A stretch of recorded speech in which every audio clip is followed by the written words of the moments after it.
Retroactive jealousy often forces us to confront some of our deepest held beliefs about the opposite sex, about dating, and about relationships. In today's video, I'm going to present some food for thought for any retroactive jealousy sufferer who's questioning his or her own values and who would like some help thinking through their relationship and their feelings about sex and sexuality.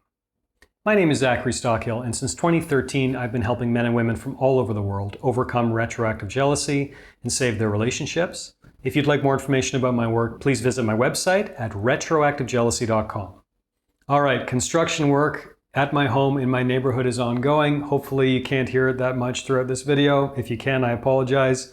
And for the people here for the first time, the term retroactive jealousy refers to unwanted intrusive thoughts, often obsessive curiosity, and what I call mental movies about your partner's past relationships and or sexual history. And for many of us, when we're struggling with retroactive jealousy, it kind of inspires us to think about, what is sex? What is appropriate? What is not? What is an acceptable amount of past partners, for example, and what is not? What is an acceptable kind of sexual interaction that my partner's had in the past, and what is not? Retroactive jealousy can often present some questions about what our true values around dating, around sex, truly are. And let me just say, we make sense of the world. As I often say on this channel, you probably heard me say it before if you've been watching my videos for a while. We make sense of the world and our place in it by telling ourselves stories. And when I say story, I mean story. I don't mean that pejoratively. I mean literally story. As in, this is good, this is bad because of X, Y, and Z. She's good or bad because of X, Y, and Z. You catch my drift. We tell ourselves stories about things all the time. That's how we all get through life. But these stories are just that. They're just stories.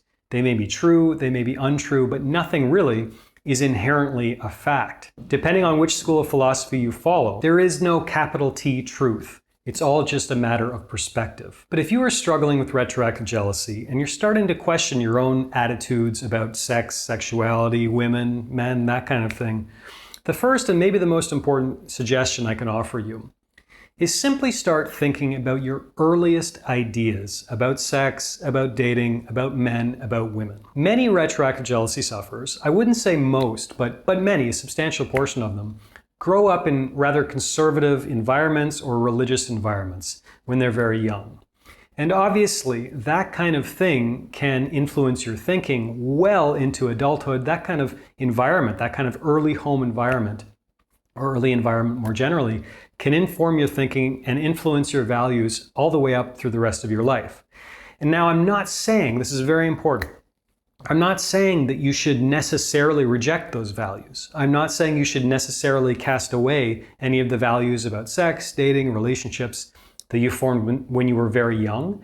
But I think you should at least be conscious of them and conscious of where potentially they came from. And I would say this is particularly true if you clicked on a video like this to watch. Because if you clicked on this video, I'm guessing you're at least starting to wonder about some of your values around sex, dating, sexuality, men and women, and all those things. So what were some of your earliest ideas about sex, about dating, about men and women, about all these things? Were they influenced by your church? Were they influenced by your friends at school, maybe?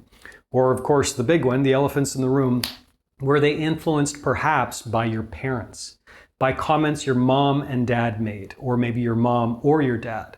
Did your mother have strong judgments about a certain type of woman or a certain type of relationship or whatever? Did your father make kind of maybe not so obvious, but subtle comments about a certain type of woman or a certain type of this or a certain type of that? Did your parents have strong sexual judgments or strong moral judgments about various people in your neighborhood? And perhaps that started to influence your thinking. Now, once again, before people get defensive, I'm not saying that you should necessarily cast all this stuff aside. If it's working for you, great, I'm 100% on board. But again, I think it's valuable for all of us to be mindful and to be conscious of where this stuff maybe came from. Obviously, this isn't always the easiest project. It isn't, that level of introspection is often a little bit easier when you have someone to help you out.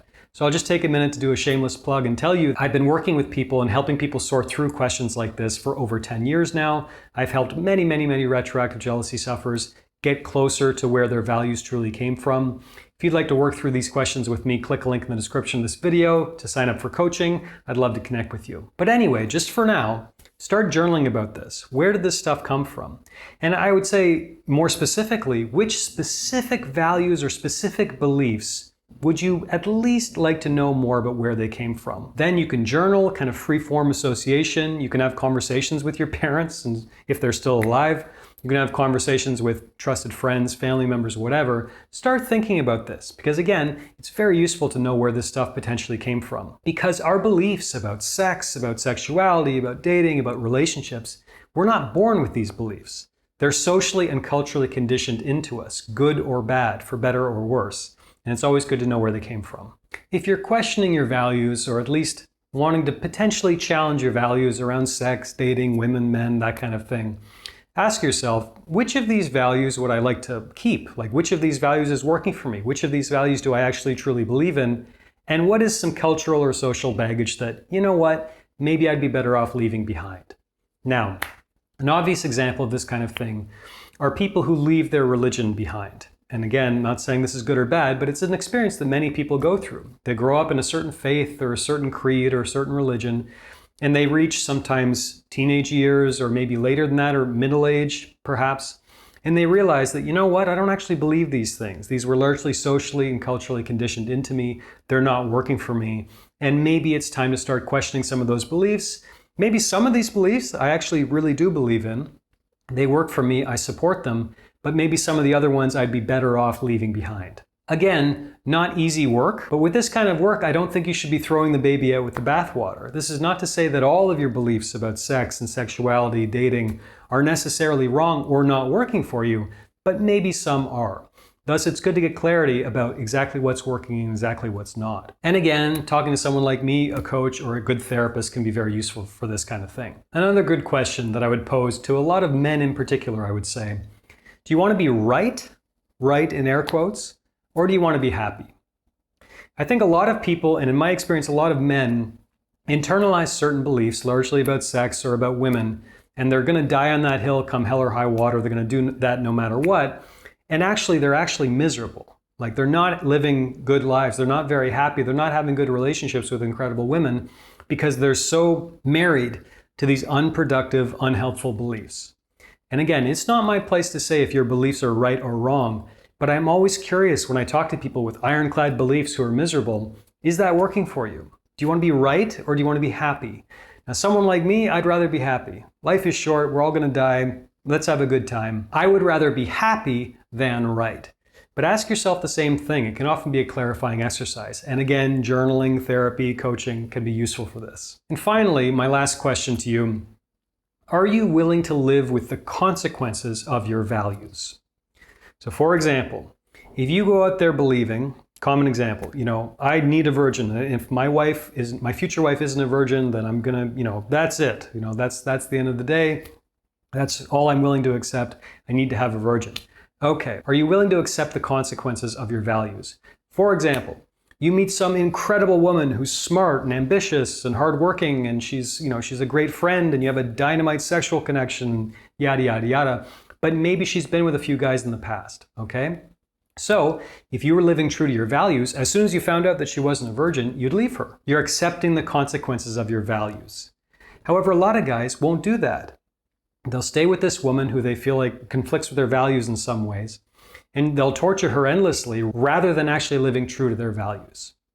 So again, this is a huge question, and I realize it's easier said than done, but ask yourself, if I'm so wedded to my values, am I truly willing to live and accept the consequences of those values? There is a lot more to cover, needless to say, on this very charged topic. You can always book my time by clicking the link in the description. And anyone watching this, if you got anything out of this video, I'd appreciate it if you click the like button below, leave a comment, and be sure you subscribed to be notified of new videos moving forward. Thanks again, and I'll talk to you again soon.